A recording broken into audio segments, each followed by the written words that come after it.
Aude Pommeret, professeure en sciences économiques à l'Université Savoie-Mont-Blanc et conseiller scientifique à France Stratégie.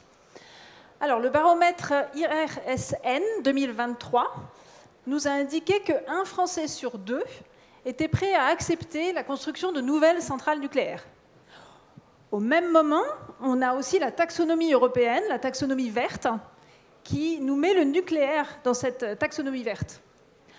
Alors on a l'impression que toutes les conditions sont réunies pour un débat dépassionné, pour une vraie réflexion économique autour du nucléaire et autour des options alternatives au nucléaire.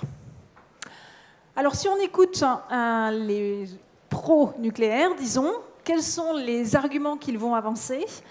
Essentiellement le fait que le nucléaire n'émet pas de CO2 et ensuite que le nucléaire permettrait une indépendance énergétique, très souhaitée aussi par les Français. On a aussi un sondage IFOP et RTE qui a montré cela.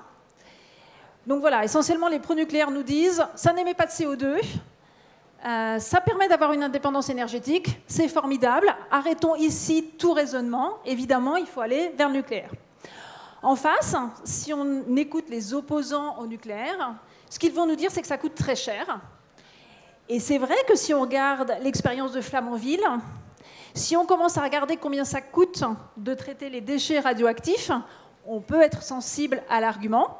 Et par ailleurs, ils nous disent, alors déjà, ça coûte très très cher, mais alors si en plus on prend en compte le fait qu'on a potentiellement quelques problèmes de sécurité, qui ne sont pas forcément très graves, mais on a vu qu'on pouvait avoir des problèmes de maintenance, par exemple, sur le nucléaire. Donc les anti-nucléaires vont vous dire, ce n'est pas la peine de réfléchir plus avant, ça coûte trop cher, il y a des problèmes de sécurité qui pourraient apparaître en plus de ça, donc c'est évident, il ne faut pas faire du nucléaire. Donc à mon sens, il manque une réflexion économique pour mettre tout ça dans la même balance, quelque part, c'est-à-dire avoir une analyse coût-bénéfice qui prendrait en compte tous ces différents arguments pour décider si, oui ou non, c'est une bonne idée de faire le nucléaire. Et en réalité, c'est même plus complexe que ça. Parce qu'il ne suffit pas de considérer le nucléaire tout seul et de se poser la question, c'est bien le nucléaire, c'est pas bien le nucléaire. L'idée, c'est de le prendre au regard de l'option alternative. Et l'option alternative, on est bien d'accord que ne pas émettre du CO2, maintenant, c'est juste obligatoire. Donc, on élimine toute autre forme d'option alternative. Ça va être les renouvelables. Et donc, il va falloir balancer et regarder, se poser la question du mix optimal entre le nucléaire que je viens d'écrire et des renouvelables qui sont extrêmement séduisantes. Mais il faudra aussi probablement faire l'exercice de réfléchir dans les détails, c'est-à-dire de regarder leurs conséquences en termes d'effets sur la biodiversité ou en termes d'utilisation de matériaux critiques. Donc une fois qu'on aura fait le tour et qu'on aura bien regardé tout ça, on voit qu'on aura eu une réflexion qui est extrêmement complexe, extrêmement compliquée. Mais à mon avis, on peut difficilement faire l'économie si on veut justement réconcilier les énergies, prendre des bonnes décisions pour notre mix énergétique. Et en tous les cas, je suis ravie de pouvoir en débattre avec les invités qu'on a aujourd'hui sur ce plateau. Merci beaucoup Aude et bonjour à tous. Donc justement, dans 2 secondes, je vais vous présenter nos intervenants de la journée. On a la chance d'avoir un panel qui est au cœur de l'actualité, pas forcément posé de cette façon-là, par exemple dans la campagne récente. On parle beaucoup d'énergie quand même, sous la forme de prix, par exemple. Donc, ce serait intéressant de revenir un petit peu là-dessus aussi aujourd'hui. Moi, j'aurais posé un point d'interrogation à la fin du nom de ce panel, si on va vraiment vers une réconciliation des choix énergétiques. Donc, je pense qu'on aura l'occasion d'explorer ça dans nos échanges. Je vous présente nos intervenants, qui pourraient peut-être aussi nous dire quelques mots au début sur leur spécialité. Mais nous avons la chance d'accueillir Xavier Barbaro, qui est le directeur général de Neoen, Laurent Germain, directeur général d'Egis, Nicolas Monti, directeur général de Edison, et Flora Gebali, fondatrice de Coalition et autrice du livre « Le syndrome de la fourmi ». Merci beaucoup à tous. Et Xavier, la parole est à vous. Merci, merci Sarah et merci Aude. Alors, je ne fais pas de nucléaire, mais je ne vais pas non plus prendre la posture de l'anti-nucléaire, puisque c'est pas, ça ne correspondrait pas. Donc Neoen fait des énergies renouvelables, donc on fait du solaire, de l'éolien, du stockage. On en fait en France, on en fait aussi dans d'autres pays, en Australie, en Finlande, au Canada, En Argentine, et c'est intéressant parce que ça nous donne d'ailleurs un poste d'observation sur ce qui se passe à l'étranger, parfois mieux, parfois moins bien qu'en France, et on constate en tout cas de manière assez générale que les débats sur l'énergie effectivement ne sont pas consensuels. Il y a en France des choix énergétiques qu'on a du mal à réconcilier, mais c'est vrai aussi dans d'autres pays. J'étais il y a 15 jours à Calgary, dans la province d'Alberta au Canada, et sur la route de l'aéroport, il y avait des grands panneaux où il y avait écrit « I love oil and gas », qui était un peu une manière de prendre position contre Trudeau, le Premier ministre fédéral, qui lui a des politiques pro-renouvelables. Donc on voit qu'il y a ces clivages. Et chez Neoen en Australie, on voit aussi que les pro-charbon, pour eux, faire avancer le charbon, ça revient à taper sur le nucléaire, et ça revient aussi à taper sur le renouvelable. Donc ça, on le rencontre partout, mais c'est vrai que ça a été particulièrement exacerbé en France ces dernières semaines ou ces derniers mois. On peut se réjouir que ce soit un sujet intéressant, parce que c'est un sujet important. Donc c'est bien que la population et les politiques s'y intéressent. Mais effectivement, il faut aller vers une réconciliation, parce que les projets énergétiques, d'abord, prennent du temps à être développés. Je rappelle, un projet solaire, c'est 5 ans, un projet éolien, c'est 10 ans, un EPR, c'est 15 ans. Ça prend du temps à être construit, en tout cas ensuite pour les EPR. Et puis après, ça tourne pendant 20, 30, 40, 80 ans pour du nucléaire. Et donc les choix qu'on fait vont nous engager, vont engager nos enfants, vont engager nos petits-enfants. Donc il faut effectivement qu'on arrive à converger un minimum, parce que ça coûte cher, parce que c'est important et parce que ça s'inscrit sur du temps long. Et donc il faut savoir à peu près ce qu'on veut faire en tant que nation ou en tant que continent. Ça engage aussi évidemment nos voisins, nous, puisqu'il y a une maille qui n'est pas strictement celle d'un pays, qui est celle probablement d'un continent, puisqu'il y a des interconnexions, puisqu'il y a des marchés énergétiques qu'on partage, et donc il faut éviter la cacophonie. Pour donner quelques repères, au moins pour parler, pour poser, on va dire, la proposition de valeur du renouvelable, que j'incarne peut-être aujourd'hui, on a des électrons renouvelables qui certes sont intermittents, mais enfin il y a des solutions techniques, il y a des batteries qui ont le mérite d'être pas chères.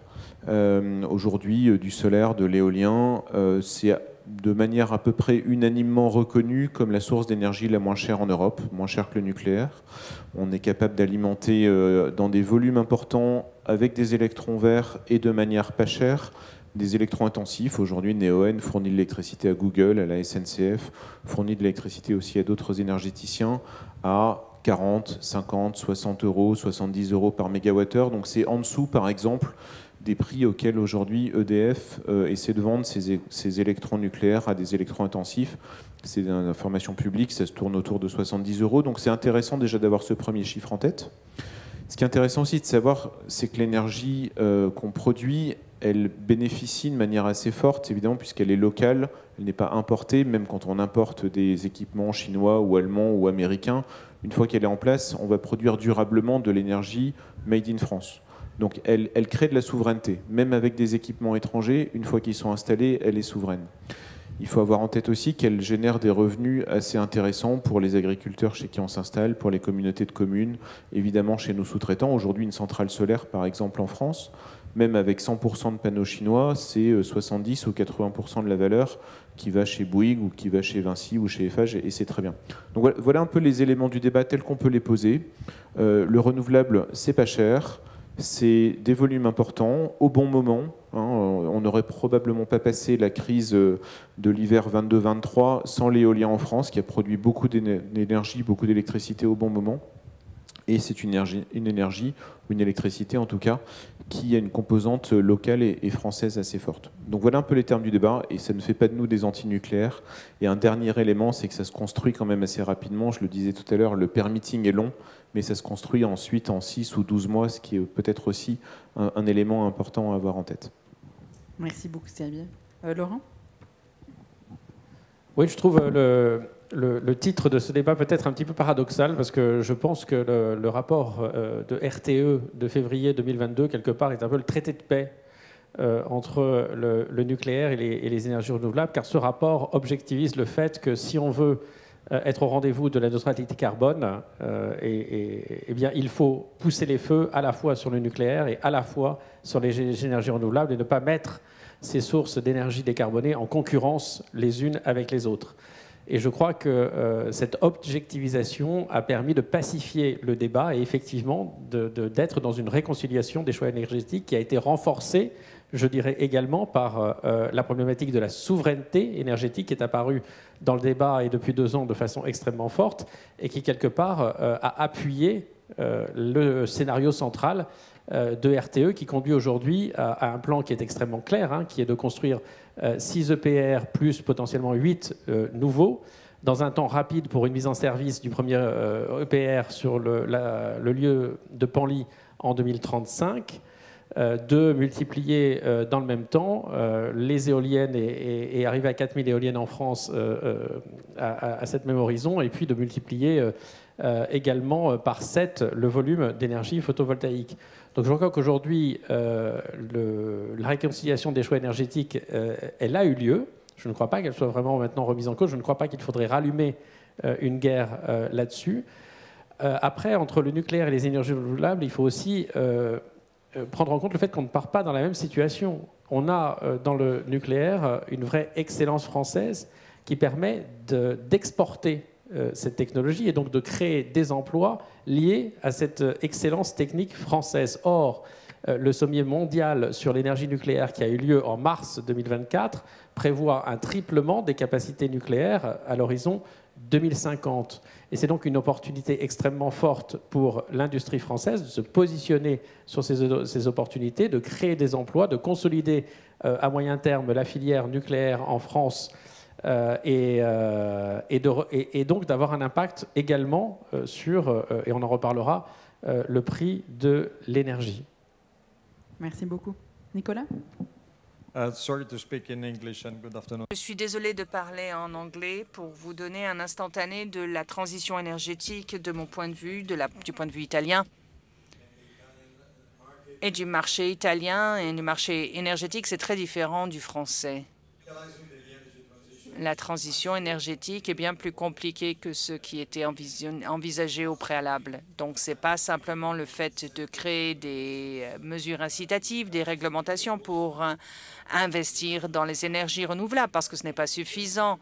Ils apportent une grande contribution, néanmoins, ils peuvent être interruptibles.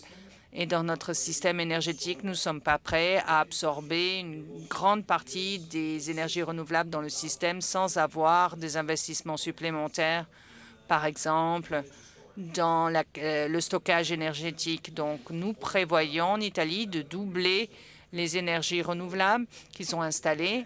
Et le but en 2030 n'a pas été combiné avec un plan associé au stockage. Il n'y a pas eu d'investissement de stockage, de batteries, de pompes, d'usines. Et donc, on a besoin de stockage, mais on doit aussi investir davantage pour avoir un retour sur l'industrie nationale. Il faut des investissements de grande taille. D'aujourd'hui à la fin des décennies, 150 milliards d'euros pour l'énergie, la transition énergétique. Je crois que la France est dans une situation similaire. Je ne parle pas de nucléaire parce qu'on a ouvert le débat. On est retourné au nucléaire, mais c'est quelque chose qui arrive aussi pour la prochaine décennie. Donc, on a compris les complications et également les différences qui existent entre la manière dont les différents pays gèrent la transition énergétique. Si je vois le prix en Europe, nous avons un prix il y a 30 pour la France pour 1 mégawatt-heure. Et ça donne le signal de permettre à des investissements dans des capacités nucléaires supplémentaires ou en capacité de stockage. Non, ce n'est pas le cas. Si je regarde la situation en Espagne, les prix vont de 0 pour un certain nombre d'heures pendant la journée parce qu'il y a une capacité d'accès de production de PV et le pays n'a pas assez investi dans la capacité de stockage. Est-ce que c'est le bon modèle? Non, absolument pas. Et je peux vous donner un autre exemple. En Allemagne, il y a un mois, pendant 2 jours, le prix au comptant était de 9 999 € par mégawattheure. Pourquoi? Parce que malheureusement, il y a eu un incident. Il n'y avait pas de vent et pas de soleil pendant plusieurs jours et ça n'était pas prévu. Est-ce que c'est le bon signal pour le marché? ils ont brûlé des millions en quelques jours. Donc, différents marchés, différentes réglementations. Et donc, on a besoin d'avoir une direction, une meilleure planification pour l'Europe, pour planifier d'une manière durable la transition énergétique. Et on partira de là. Merci. Flora ? Si la réconciliation énergétique a eu lieu dans le rapport RTE, je ne crois pas du tout qu'elle ait eu lieu dans la société française. D'ailleurs, vous l'avez dit, il y a un Français sur 2 qui est opposé au nucléaire. Et sur l'éolien, le renouvelable, là, il y a des partis politiques qui ne sont pas du tout réconciliés énergétiquement. Moi, j'ai 3 choses à vous dire.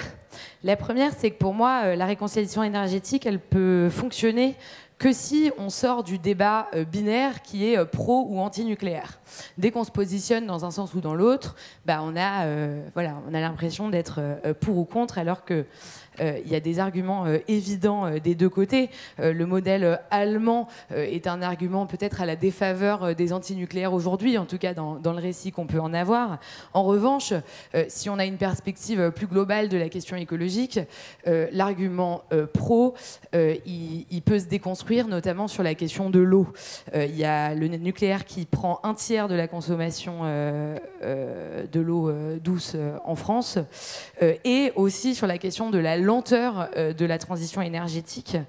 J'ai vu ce chiffre qui est il nous faut 10 à 20 ans pour construire une centrale, et donc on pourrait baisser de 10% les émissions.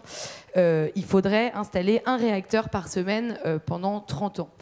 Donc déjà, si on n'est pas capable de sortir du débat pro ou anti-nucléaire très binaire, je ne crois pas qu'on peut arriver à une réconciliation énergétique. La deuxième raison, c'est que la réconciliation énergétique ne peut pas fonctionner sans réconciliation écologique.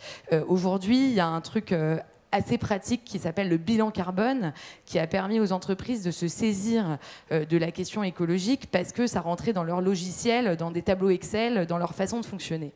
Le problème, c'est que c'est assez réducteur sur la question écologique, déjà parce que, par exemple, quand on est pro-nucléaire, souvent, on n'entend pas parler de la question de l'eau. Or, la crise de l'eau, c'est quand même une des grandes crises qui va nous occuper dans les années à venir. Aussi, évidemment, bien sûr, la question de la biodiversité. En fait, la question énergétique, ce ne sera réglé que si on fait le changement écologique, qui n'est pas un changement technique, qui est un changement culturel. Et c'est ça qui est difficile à entendre, et que le bilan carbone, qui est pratique par ailleurs, qui est un outil pratique, dessert, parce que ça reste un outil assez insatisfaisant. En fait, si vous voulez, moi j'ai écrit le syndrome de la fourmi. Le syndrome de la fourmi, c'est cette idée que tant qu'on ne change pas notre façon de fonctionner, on n'arrivera pas à répondre à la question écologique. Et aujourd'hui, la façon dont on adresse la question énergétique dans le débat public, elle fait exactement avec les codes de l'ère économique industrielle dans laquelle nous sommes.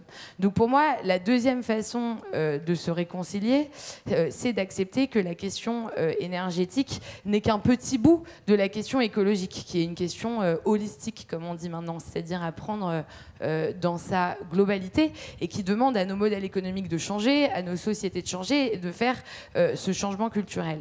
Tant qu'on ne fait pas ça, je pense qu'on aura toujours un prisme industriel qui est de regarder par un petit bout une problématique, et donc on n'aura pas une transition énergétique satisfaisante. Le dernier point, et qui est pour moi de loin le plus important, c'est que la réconciliation énergétique ne pourra pas advenir sans réconciliation politique.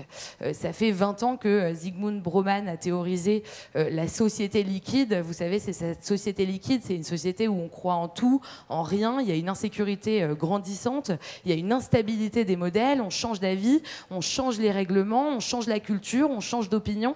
Et là, on voit bien depuis 20 ans à quel point la transition énergétique est victime de la société liquide. Et d'ailleurs, on voit bien à quel point cette insécurité provoquée par la société liquide conduit à des offres politiques qui sont là pour rassurer sans forcément avoir des solutions, en tout cas sur l'énergie, qui sont pertinentes.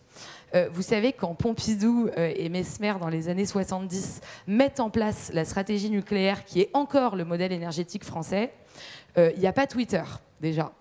Et aussi, et ça change tout en fait, il n'y a pas Twitter, et aussi on voit dans les archives du Monde comment le Monde, dans toutes les années 70, toute cette construction de stratégie énergétique couvre la question, couvre le débat.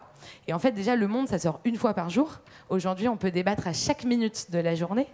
Et ensuite, c'est des experts, c'est des journalistes qui, au fur et à mesure, traitent la question et permettent aux Françaises et aux Français de se positionner par rapport à ce qui se passe. Aujourd'hui, on est dans cette société liquide avec cette hyper-information des chaînes d'information en continu, des réseaux sociaux. Et donc, forcément, ça participe à une liquidité de l'action politique qui fait qu'on ne peut pas bâtir un modèle de planification énergétique. La planification énergétique, bien sûr, c'est le mix. En fait, la réconciliation, et je terminerai là-dessus, c'est bien sûr le mix énergétique, c'est de se dire qu'est-ce qu'on doit garder dans le nucléaire qu'on a et comment on développe l'avenir. Parce que s'il y a un truc dans lequel je ne crois pas, c'est la notion de transition. La transition, je ne sais pas ce que ça veut dire. En revanche, une offre sur un marché économique encouragée par l'Europe, encouragée par un service public fonctionnel, ça j'y crois. Et donc la transition vers le renouvelable, elle devrait se passer comme ça. Je termine très rapidement. J'imagine qu'il y a beaucoup de jancovicistes dans la salle qui a ce talent de nous raconter l'énergie à toutes et tous, si on n'est pas ingénieur.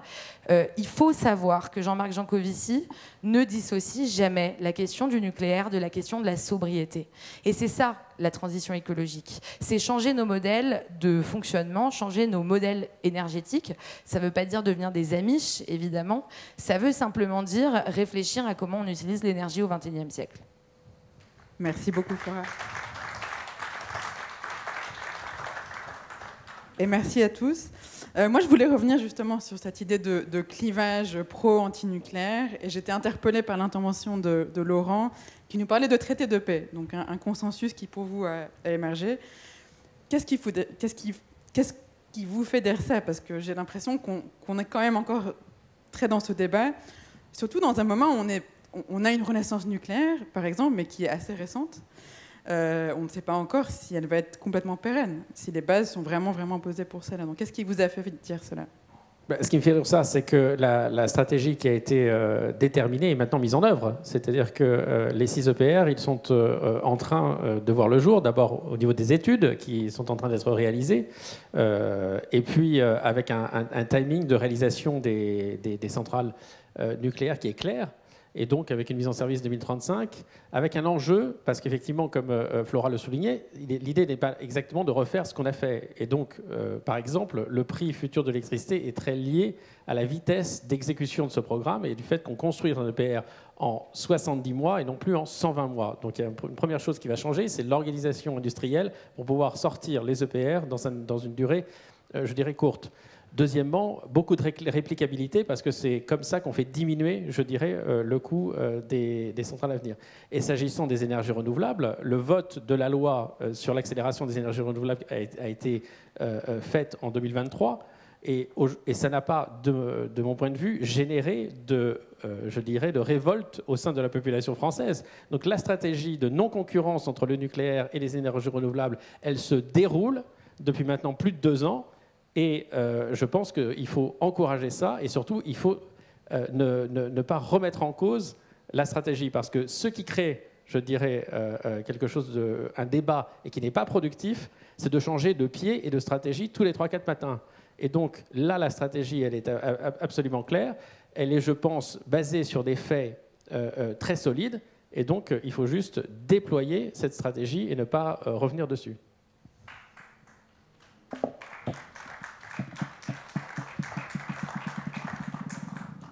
Quels ingrédients est-ce qu'il nous faut pour ça? Est-ce qu'il ne nous faut pas une stabilité politique, par exemple, ou une stabilité au sein de l'Union européenne aussi, sur ce genre de politique?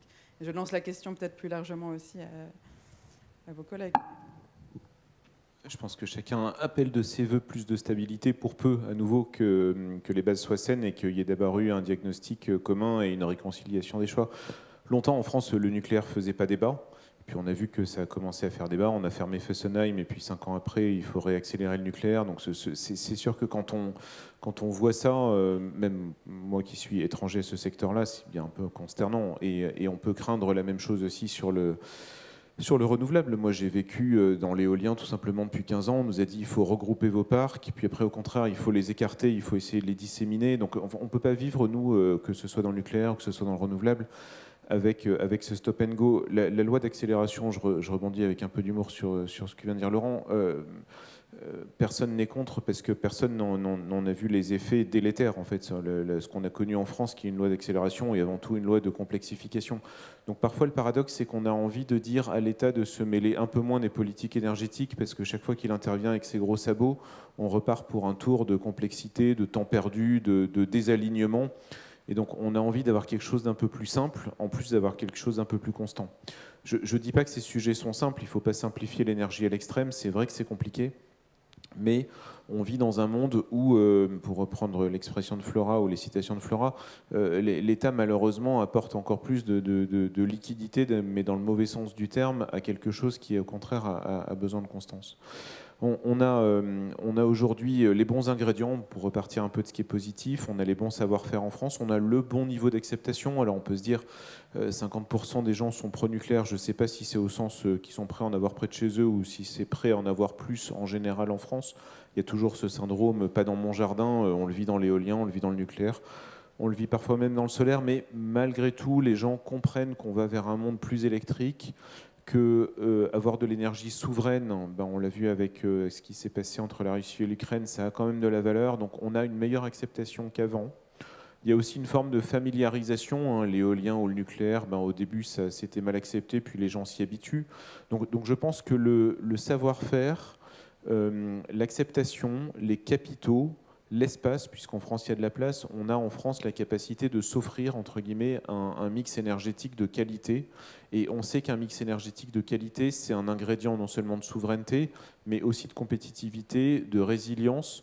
Le renouvelable, bien sûr, est intermittent. Enfin, je rappelle que d'une certaine manière, le nucléaire, ça ne marche pas toujours non plus parfaitement. D'abord parce qu'il peut y avoir, on l'a vu à l'hiver 22, des moments où la moitié du parc est hors service.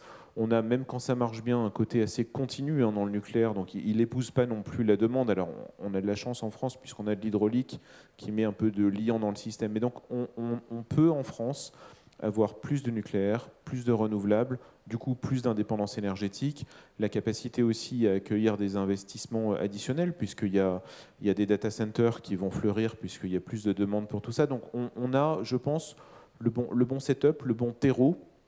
Encore faudrait-il que tout le monde s'aligne un peu, et dans tout le monde, on met avant tout nos politiques dans l'équation, puisque c'est parfois eux qui agitent un peu des idées dans tous les sens, alors qu'on a surtout besoin de constance. L'instabilité institutionnelle, évidemment. Il y a aussi l'instabilité informationnelle. J'ai pas fait l'exercice avec l'énergie, mais je l'ai fait avec la question du bio. J'ai tapé est-ce que c'est bon le bio sur YouTube. YouTube, il faut savoir que c'est la télévision des moins de 40 ans qui ne regarde pas la télévision dite linéaire, la télévision classique. Dans les 3 premières vidéos que le moteur de recherche me proposait, il y avait des fake news. Donc aujourd'hui, j'imagine que c'est pareil, parce qu'en fait, dans cette liquidité, les choses changent tellement que l'éolien, à un moment, a très mauvaise réputation, puis a très bonne réputation, puis on parle d'éolien en mer, etc. etc. Donc ça bouge très vite et il y a beaucoup de fake news à l'intérieur. Donc il y a cette question de la stabilité informationnelle. Mais en fait, il y a aussi la question de la stabilité économique. Parce que je suis désolée, mais aujourd'hui, la question énergétique, elle est au cœur de la société, non pas parce qu'on débat de questions techniques, mais parce que les Français débattent du fait qu'ils n'ont pas de quoi se chauffer jusqu'à la fin du mois. Et je crois que c'est important de remettre le sujet, c'est ça le sujet en fait, c'est qu'il y a 10 à 15% des Français qui baissent le chauffage à 15 degrés l'hiver et qui ont du mal à payer leurs factures. Le problème, c'est qu'aujourd'hui, peu importe la crise qu'on adresse, que ce soit la crise énergétique, la crise écologique, mais même la crise de l'école ou la crise de l'hôpital, pour moi, on arrive à la fin à la même chose, qui est l'explosion des inégalités. Et tant qu'on ne sera pas capable de régler la crise de manière holistique, comme je l'ai dit, de regarder vraiment le problème dans sa globalité, on sera capable de rien résoudre et on continuera cette instabilité institutionnelle qui fait qu'on propose une gouvernance qui va dans un sens, puis dans un autre, et qui fait du coup une société liquide liquide où on n'avance pas. Et on n'avance pas avec les risques climatiques qu'on connaît. Donc pour moi, tant qu'on ne fait pas baisser les inégalités, on ne sera pas capable de résoudre cette grande crise politique, parce que la politique reste la question la plus macro qu'on pourrait poser, puisque la question que pose la politique, c'est comment on fait pour vivre tous ensemble. Alors je pense que Aude et Nicolas voulaient tous les deux intervenir. Peut-être Aude, parce qu'après on peut ouvrir peut-être sur une perspective qui n'est pas complètement française aussi. Oui, donc je voulais rebondir sur les conséquences pour les inégalités, les nécessités de les prendre en compte. Donc on a bien vu que si on n'a pas d'acceptabilité, on n'a pas de transition énergétique. C'est vraiment un vrai frein. Et donc effectivement, il faut qu'on garantisse une acceptabilité pour pouvoir faire quelque chose. Maintenant, ça n'implique pas qu'il faille jeter le bébé avec l'eau du bain. Et en particulier, on peut quand même considérer que les bilans carbone sont complètement incomplets, enfin sont nécessaires mais pas suffisants. Et ils vont permettre quand même de quantifier les émissions carbone, de faire en sorte que les entreprises puissent mettre un prix du carbone, qu'on puisse en fait les aider à internaliser leurs coûts. Et ce qui serait encore mieux fait si on avait une taxe carbone qui permettrait justement de faire payer exactement ce qu'ils ont dans leur bilan carbone. Par ailleurs, on a aussi beaucoup d'initiatives qui s'intéressent à l'écologie. Et on commence justement à voir que la biodiversité, c'est le nouveau climat. Et on peut le voir aussi bien au niveau public. On a le zéro artificialisation net qui a quand même été pris en main par le public et qui embête beaucoup les collectivités, je crois. Donc il y a une prise, enfin, il y a une vraie contrainte qui existe en France. Et on a vraiment le débat de l'écologie qui existe. Et les entreprises prennent aussi en compte... quand elles le peuvent, enfin certaines, dans une triple comptabilité, enfin ça commence à apparaître. On a quand même l'impression que c'est l'étape d'après, et au contraire, c'est à mon sens pas du tout oublié, ça commence à revenir, on se rend compte que le climat n'est pas suffisant, et par ailleurs, il y a aussi beaucoup d'interactions entre le climat et la biodiversité. Mon dernier point, c'est que oui, les changements culturels, ce serait drôlement pratique.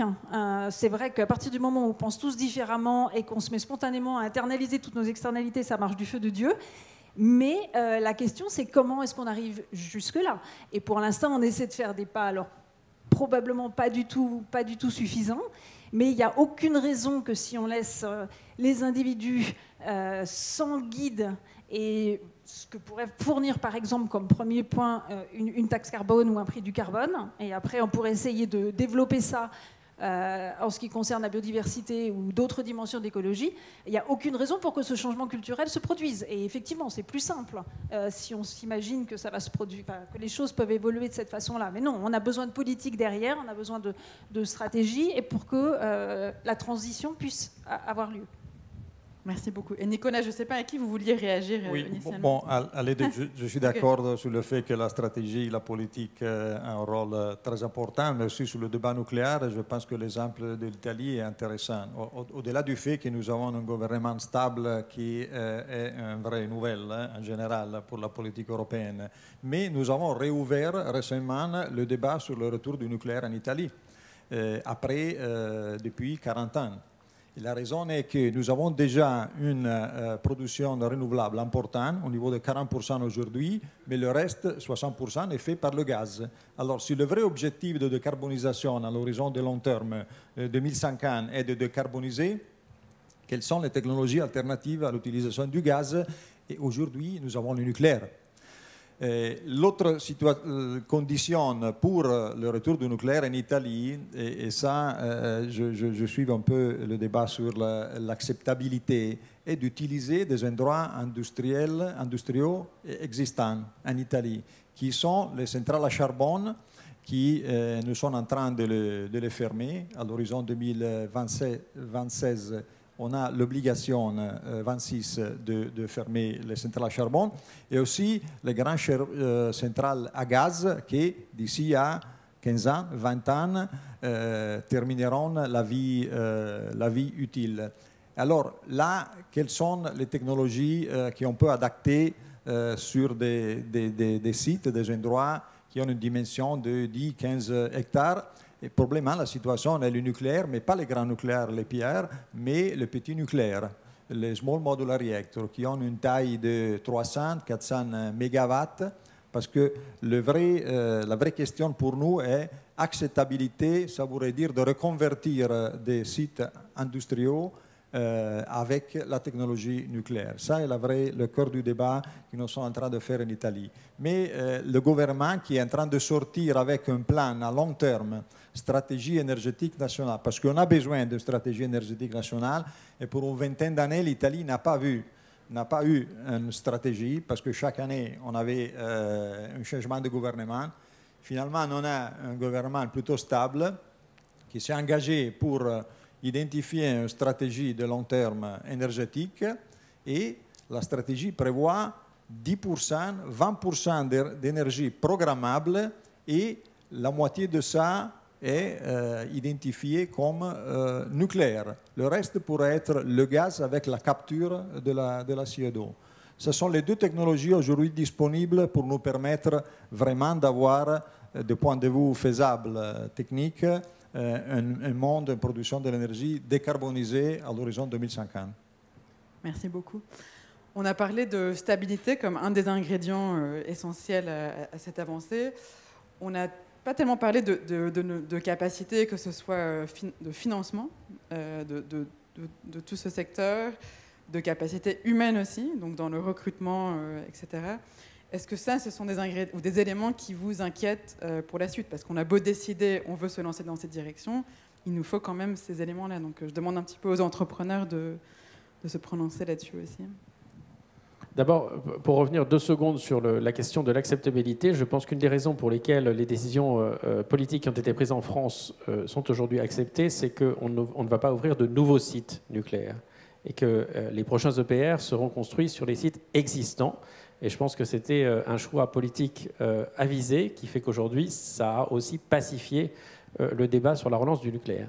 Maintenant, pour les conditions de succès, il y a effectivement une première condition de succès, c'est de relancer la filière en termes d'attractivité pour les étudiants et de manière à ce que, je dirais, le nombre d'ingénieurs de la filière nucléaire augmente au rythme où, je dirais, le ramp-up des centrales va arriver. Or, aujourd'hui, nous n'y sommes pas.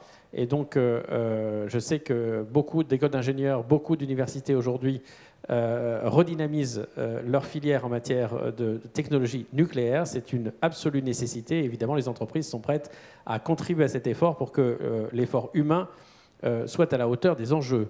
Maintenant, sur la question financière, un EPR, aujourd'hui, ça coûte 10 milliards.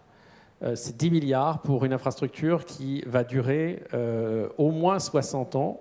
Donc je pense qu'économiquement, c'est, je dirais, quelque chose qui produit des externalités extraordinairement positives dans l'économie.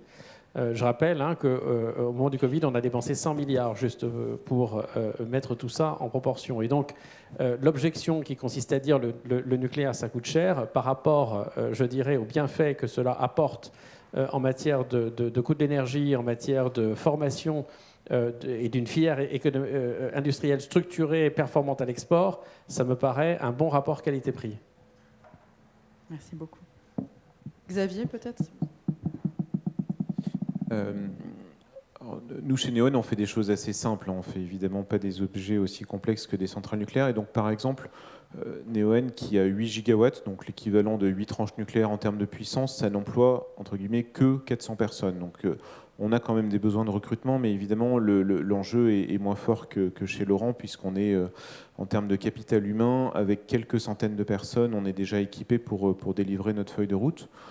Sur les questions de... Et ça ne nous empêche pas d'en faire évidemment un sujet clé, parce qu'on a quand même, comme tout le monde, envie d'avoir les bonnes personnes, et donc là aussi, c'est toujours dans notre intérêt de recruter, de nous faire connaître. En termes de capital, au sens plus classique, de capital financier, je le disais tout à l'heure, notre secteur, et Neoen en particulier, ne manque pas de capital. Alors c'est encore plus vrai, puisqu'on est en train de changer d'actionnaire principal et de passer sous pavillon Brookfield, qui a des moyens financiers importants. Mais les milliards que Neoen a déjà investis, même une entreprise comme la nôtre, qui était une start-up, une PME, puis une ETI, a su les trouver. C'est-à-dire que des bons projets trouvent du capital, trouvent des prêteurs, puisqu'on est aussi assez largement financé par de la dette, parce qu'en tant que classe d'actifs, aujourd'hui, on est reconnu comme quelque chose qui marche. qui n'a pas d'accident de parcours avéré, qui évidemment va dans le bon sens d'un point de vue sociétal et environnemental. Et donc ça, ce n'est pas la ressource rare. Aujourd'hui, quand on regarde en France, on peut parler de ce qui se passe ailleurs. En France, ce qui n'avance pas, c'est les permis. C'est finalement la machine administrative qui est grippée parce qu'elle change trop souvent de consignes. Je ne suis pas en train de jeter la pierre à nos interlocuteurs dans les DREAL et dans les ministères. Eux-mêmes ont des consignes qui changent trop souvent. Et donc aujourd'hui, on ne manque pas de savoir-faire, on ne manque pas d'équipe, on ne manque pas de capital, on ne manque pas d'envie. On manque d'un cadre réglementaire stabilisé. Et c'est ça qui est triste. C'est parce qu'on pourrait en France faire beaucoup plus. Et je pense dans un climat d'acceptation assez avéré. On a parfois évidemment des projets qui sont bloqués pour des bonnes raisons, mais souvent ils sont bloqués pour des mauvaises raisons, et ça c'est assez désolant parce que je pense que pourtant on a tous à y gagner. Est-ce que l'Europe peut intervenir là-dessus aussi? Est-ce que Nicolas, vous avez une... Oui, bien sûr. Non, je suis complètement d'accord qu'on a besoin de stabilité réglementaire. On a besoin que l'Europe considère toutes les technologies qui vont dans la direction de la décarbonisation soient mises en condition de faire de la compétition et d'être financées. Une entreprise privée ne peut pas se permettre de financer un projet qui va à marcher, un projet qui a une amortisation pendant 50 années. Ce n'est pas possible. On doit avoir un cadre régulatoire et un tarif garanti par l'État qui permet de soutenir un investissement lourd comme le nucléaire. Et la même chose est pour le développement de tous les renouvelables. On a besoin de visibilité sur les moyens et long terme des prix. Parce que nous sommes habitués aujourd'hui à avoir un système électrique qui fonctionne sur la base des prix variables, des coûts variables de la production d'électricité, qui aujourd'hui est fixé par le gaz. Demain, la majorité de la production d'électricité en Europe sera faite avec des coûts fixes. Coût variable presque zéro. Le coût variable renouvelable est zéro par définition. Le coût variable nucléaire est très petit. C'est-à-dire qu'on va vers un monde de l'énergie qui sera de plus en plus réglementé. Et là, le rôle de l'Europe est un rôle fondamental. Flora voulait intervenir et puis Laure. Il y a un consensus autour de la table sur la stabilité institutionnelle comme condition sine qua non de la réconciliation énergétique. Donc peut-être que maintenant la bonne question, c'est comment on obtient la stabilité institutionnelle. Et vous savez, le pacte vert qui a été voté en 2019, enfin entre 2018 et 2019, était connu par moins de 1% des Français. Le pacte vert qui est vraiment cette planification écologique et énergétique à l'échelle européenne et qui est une prouesse institutionnelle en réalité, parce qu'avoir mis d'accord les 27 sur la marche à suivre, c'était quand même quelque chose d'inédit. Il y avait moins de 1% des Français qui connaissaient cet hiver l'existence du Green Deal, du pacte vert. Ils ont connu son existence, en France en tout cas, je veux bien savoir comment ça s'est passé en Italie, pendant la campagne des européennes, par les personnes qui voulaient détricoter ce pacte vert, par les personnes qui ont pris dans leur campagne pour cible le pacte vert, en expliquant à quel point il fallait en sortir. Donc aujourd'hui, et ça me permettra de répondre aussi à votre question sur comment on fait le changement culturel, voilà, on le fait avec du leadership politique. Et aujourd'hui, le leadership politique se nourrit de la liquidité institutionnelle. Donc le leadership politique n'a plus vraiment intérêt à cet équilibre, à cet apaisement, à cette stabilité. Et c'est en ça que je dis, désolé de ce pessimisme, à quel point la crise est profonde. Moi, je ne suis pas pessimiste du tout. Je pense et je réitère que la réconciliation en France des choix énergétiques a eu lieu et qu'aujourd'hui on déploie une stratégie qui, je crois, sera payante. Et je crois que cette réconciliation, elle a eu lieu également au niveau européen. J'en prends pour preuve qu'au début de l'année 2024 a été mise sur les fonds baptismaux une alliance européenne du nucléaire avec 11 pays. Alors, on pourrait se dire, ah bah, tout le monde n'est pas d'accord. Sur les 27, il n'y en a que 11 qui sont dans une alliance nucléaire. Mais que les autres, quelque part, aient laissé 11 pays avancer dans une stratégie commune sur le nucléaire, c'est une matérialisation de cette réconciliation. Et que ceci soit accompagné par le fait que maintenant, la technologie nucléaire soit considérée comme une technologie stratégique par l'Union européenne et que dans la taxonomie européenne, le nucléaire soit une énergie de transition, sont des facteurs de réconciliation tout à fait concrets et très encourageants pour l'avenir. Et pérenne? Et tout à fait pérenne. Pourquoi? Parce que la majorité, qui était une majorité au Parlement européen les 5 dernières années, a été reconduite par les électeurs lors des élections européennes qui viennent de s'achever. Et donc je pense que la période de 5 ans qui vient va pouvoir consacrer une certaine stabilité et la mise en œuvre de choix au niveau européen qui sont cohérents avec le choix que beaucoup d'États font en matière énergétique dans leur propre pays. C'est vrai, l'Europe a perdu 3 ou 4 ans pour arriver au débat final que la technologie nucléaire fait partie de la taxonomie. Alors... Juste un petit commentaire sur l'Europe. Moi, je pense que l'Europe a beaucoup à apporter d'abord dans le cadre réglementaire, mais aussi peut-être un peu dans la pédagogie. Je regrettais, par exemple, en particulier en 2022-2023, que l'Europe soit pas un peu plus interventionniste vis-à-vis de la France. Je rappelle, on a à juste titre eu un mécanisme de protection parce que c'était important que les factures des gens ne s'envolent pas. Mais j'ai trouvé hyper désolant de voir qu'en France, on avait ce bouclier énergétique où, en gros, on disait aux gens, vous inquiétez pas, on va caper les prix et on vous explique même pas comment on le fait. Alors que dans d'autres pays, par exemple, si je me trompe pas en Allemagne, les gens voyaient le vrai prix de l'énergie, mais en même temps, l'État leur envoyait un chèque pour compenser ça. Et je pense qu'à ce moment-là, l'Europe aurait peut-être pu jouer un rôle un peu plus de révélateur justement de la situation à laquelle on a été confronté, tout en laissant évidemment les États comme la France, si elle le souhaite, intervenir pour protéger les gens de ces surcoûts. Mais c'est assez désolant que dans l'esprit des Français à ce moment-là, tout le monde se dise, bah, après tout, l'énergie, bah, ça continue à coûter la même chose, alors qu'en fait, il y a eu, je crois, quasiment 100 milliards d'euros qui ont été remis là-dedans. Une partie d'ailleurs qui a été financée grâce à l'industrie du renouvelable. Nous, Neoen, qui ne sommes pourtant pas un grand acteur, on fait un demi-milliard de chiffre d'affaires. Il y a 100 millions qui ont été pris chez nous pour être remis en gros dans le bouclier énergétique. Et donc j'aurais aimé par exemple que l'Europe soit un peu plus interventionniste en disant à la France, écoutez, faites comme en Allemagne, laissez les gens voir d'abord comment se forment les prix de l'électricité, à quoi ça tient, et apporter les réponses si vous voulez les apporter en tant que pays, mais au moins aussi en expliquant d'où vient l'argent, soit des finances publiques, soit finalement des contributeurs nets qu'était à l'époque le renouvelable.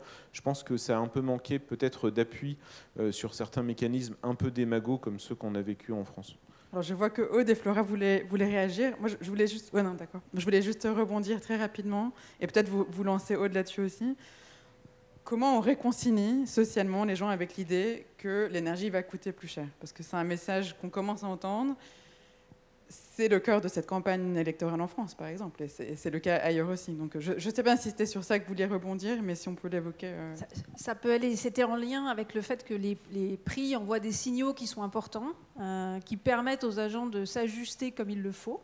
Et donc, commencer à voir que probablement on va avoir davantage d'électricité. Donc, il faut s'ajuster pour éviter d'avoir des équipements qui perdent de la valeur du jour au lendemain ou qui ne puissent plus être utilisés, pouvoir s'ajuster dès à présent et adopter les bons équipements en heure et en temps. Et donc, effectivement, si on avait eu des signaux prix corrects pendant la crise ukrainienne, ça aurait permis aux ménages de commencer à s'ajuster déjà, au lieu de recevoir un signal qui consistait à dire quoi qu'il se passe, dans le futur, et à mon sens, c'est même le plus grave, c'est parce que ça a permis de se projeter de façon incorrecte dans le futur. Quoi qu'il se passe, vous aurez toujours l'État qui sera là pour vous garantir une énergie, en l'occurrence du gaz, une énergie qui ne sera pas chère et que à laquelle vous pourrez vous permettre d'accéder. Je reprends peut-être juste la parole une seconde. Je crois que la facture d'un foyer allemand, elle est à peu près la même que celle d'un foyer français, alors que l'énergie est beaucoup plus chère. Mais ça veut dire que justement, comme le disait Aude, ils ont appris, eux, à investir dans des pompes à chaleur, dans des équipements d'efficacité énergétique. Et ça, je pense qu'en France, on n'a pas encore franchi ce pas. Je trouve assez dommage, par exemple, qu'il y ait en ce moment un débat sur faut-il baisser la TVA sur l'énergie en France. En fait, ce qu'il faut arriver à baisser, c'est le coût sous-jacent. Il ne faut pas priver l'État de ses recettes. Et ça escamote le fait que le renouvelable, par exemple, est fondamentalement déflationniste. Enfin, on arrive à faire baisser le coût de l'énergie avec plus de solaire ou plus d'éolien. C'est dommage que ça ne se sache pas plus, y compris au niveau des politiques qui sont persuadés que de toute façon, ça c'est subventionné, ça coûte cher. Je suis fondamentalement... Il faut leur dire. Oui, il faut leur dire. Je suis fondamentalement, moi, pro-nucléaire, par exemple, mais il faut aussi savoir qu'en gros, un EPR, ça va coûter à peu près 100 € par mégawattheure. Donc ça va tirer les prix un peu vers le haut, pour plein de bonnes raisons. À l'inverse, le renouvelable qui ne peut pas être non plus 100% du mix, on est bien d'accord, lui tire ça vers le bas. Et à la fin, on va avoir une électricité avec un mix intelligent qui ne va pas coûter finalement beaucoup plus cher. Et si on arrive en plus à inciter les gens à être un peu efficaces sur la demande ou un peu flexible, hein, l'idée c'est pas d'aller vers de la décroissance, mais c'est d'être efficace, on peut avoir un avenir énergétique sous contrôle en termes économiques. Ça ne va pas forcément s'envoler, mais encore faut-il que les gens aient conscience des prix, agissent, comme l'a dit Aude, et les bons signaux, et qu'on sache aussi nous leur révéler la réalité de nos coûts de production à nous. J'ai peur de ne pas laisser assez de temps pour les questions dans la salle. Est-ce qu'on a des mains levées? Voilà, la dame en rouge dans le fond là-bas. Et on reviendrait sinon si vous voulez. C'était pas une... Bonjour, Bettina Laville, je suis fondatrice du comité 21 et je connais un petit peu le sujet depuis longtemps. Je voulais juste dire quelque chose, pardonnez-moi, c'est pas une question, mais j'ai entendu des choses quand même qui ne sont pas exactes malgré la qualité des intervenants. La première, c'est que oui, il y a une apparence de consensus pour l'instant parce qu'on n'est pas dans le dur, c'est-à-dire qu'on n'a pas commencé les constructions des centrales. Vous avez tout à fait raison de dire que, comme elles vont être dans l'espace des anciennes centrales, ça va faire moins de bruit qu'à une certaine époque, mais quand même, j'attends de voir. Deuxièmement, il y a autre chose, c'est que quand vous parlez de taxonomie européenne, c'est vrai que ça a été accepté comme énergie de transition, mais vous savez parfaitement, et je ne vais pas m'étendre là-dessus, que ça a été un échange entre plusieurs pays, en particulier entre l'Autriche et l'Allemagne, et nous avons dû la France faire beaucoup de concessions là-dessus, sur des sujets peut-être auxquels nous ne nous attendions pas. Troisièmement, quand vous dites que l'énergie nucléaire, contre laquelle je ne suis pas, je voudrais vraiment le dire, et je trouve effectivement qu'avec le réchauffement, on est obligé d'avoir, en tout cas encore, 40 ans de nucléaire. Peut-être pas 300 ans, c'est ça le sujet. Et en fait, si vous voulez, quand vous dites que c'est une énergie stable, il suffit par exemple que M. Poutine vise mal et fasse, comment dirais-je, un petit missile sur Zaporizhzhia pour qu'on ait un effet de Tchernobyl et que vous preniez 20 ans de retard. Et ce n'est pas totalement un scénario impossible, vous le savez comme moi. Quatrièmement, s'il y a pour l'instant un consensus, c'est qu'il y a quand même eu un formidable matraquage et en même temps une commission, mais absolument hallucinante, à l'Assemblée nationale, où 2 députés ont convoqué absolument la terre entière. Quand je dis la terre entière, c'est 2 présidents de la République, 4 premiers ministres, tous les ministres de l'Environnement, des experts, en disant, et à la fin de la commission, si on avait fait un peu de renouvelable dans les différents gouvernements, on était traître à la patrie. Donc, je pense qu'il faut nuancer. Je pense que vous aurez quelque chose dans les années à venir qui fait qu'en Europe, nous aurons du retard par rapport aux renouvelables. Nous en avons déjà, d'ailleurs. Et dans le tableau qui est la place de la France dans les énergies, nous avons du retard et c'est bien dommage. Je suis pour un mix. Je pense qu'il faut effectivement faire du nucléaire. Le milieu nucléaire nous dit « Ah mon Dieu, si on ne fait pas 10 centrales, c'est épouvantable. On va perdre le savoir-faire. » Moi, Madame, je suis désolée parce un tas d'industries. Et dernière chose, et pardon d'avoir été longue, parce que là, je voudrais... enfin bon, j'arrête. Mais je pourrais en dire... Mais je suis tout à fait d'accord avec vous. Non mais merci, on aurait dû vous inviter à notre panel, c'est bien d'avoir un peu de challenge. Il y a une question de la dame en bleu. C'est pas une peut-être question, mais... Non, il nous faut des questions. D'accord. Okay. Je suis d'origine des Zaporižžia et je connais un peu l'histoire de cette centrale parce que j'ai fait les études dans l'énergie. Donc le fait qu'il n'ait pas encore explosé, parce que c'est une centrale la plus moderne de l'Europe et la plus grande de l'Europe. Et donc, c'est ça que je peux passer les messages, parce que c'était bien réfléchi après l'exposition de Tchernobyl. Elle était bien couverte. Et en fait, avec tout ce qui se passe aujourd'hui, qui n'est pas encore explosé, je pense que ça prouve aussi, si on utilise bien l'énergie nucléaire, on peut même résister à Poutine. Merci beaucoup. Merci. Est-ce qu'on a... Merci pour l'intervention. Ouais, qu'on a... par les bombes, mais par la cyberattaque, je ne sais pas. Est-ce qu'on a une dernière question de la salle pour nos intervenants? Et la dame en blanc qui est là, juste là. Okay. Thank you. I'm a normal citizen, not expert. Je suis citoyenne toute simple. J'ai une question également, mais j'aimerais également partager avec vous un cas. Moi, je viens de la Finlande en 2005. La Finlande a commencé le projet le plus récent avec Areva. Et normalement, le projet était censé être terminé en 2009. C'était retardé et le projet a été terminé avec 13 ans de retard. On a pu l'utiliser l'année dernière et ça a coûté 8 milliards d'euros à Areva. Et je dois remercier tout le monde ici, puisqu'on nous a dit que les citoyens français, les redevables français ont payé pour cela. Les contribuables français ont payé pour cela. Donc, je voudrais parler de ce que l'on fait avec les déchets nucléaires, la fin de vie. En Finlande, nous avons commencé à travailler là-dessus. Je suis membre d'une petite entreprise familiale qui travaille sur ce plan.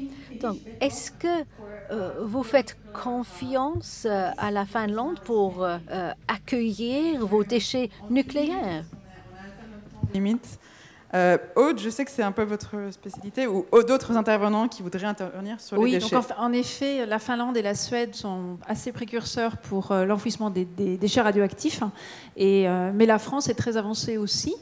On a le projet CIGEO qui est à Bure, qui est très avancé, donc qui actuellement est en demande d'autorisation de création.